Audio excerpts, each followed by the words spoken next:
I'm going to show you how to make one of my favorite strawberry desserts, this white chocolate strawberry mousse. I've got 1 cup of white chocolate chips in my bowl. I'm going to pop these in the microwave at 15-second intervals, stirring in between until they're melted.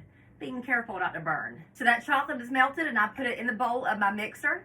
I'm going to add an 8-ounce package of softened cream cheese and a 1/2 cup of confectioner's sugar. And I'm just going to mix this up until it's combined. I transferred that mixture to a different bowl here, and to the same bowl I'm going to add 1 cup of heavy cream, a 1/2 cup of confectioner's sugar, and a teaspoon of vanilla extract. And I'm just going to cream that together.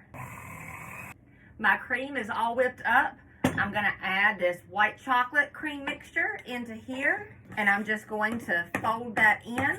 I've got 1 quart of fresh strawberries that I have diced up, and I'm just going to fold those in.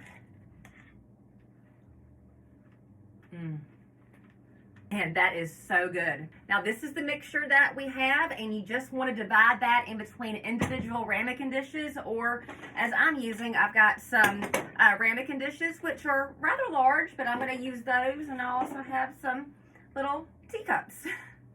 Depending on the size of the dishes that you use, this will make between 6 and 8 individual servings. Set them in the refrigerator for 4 to 6 hours or overnight for them to set.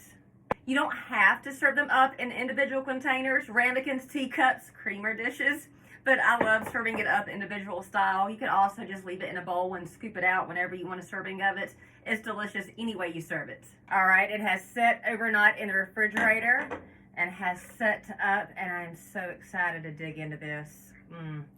Look at that. Look how creamy this is. Here's another serving idea for you. You can even get one of these, the chocolate cookie crust, and spread that mixture inside of that and make a pie. I actually make that and I drizzle it with melted chocolate. It's like a chocolate covered strawberry and cream pie. That is actually it's a separate recipe on my website. I've got the white chocolate strawberry mousse, and I've got that pie on there too. But it's basically, the pie is this, spread inside of this with chocolate on top.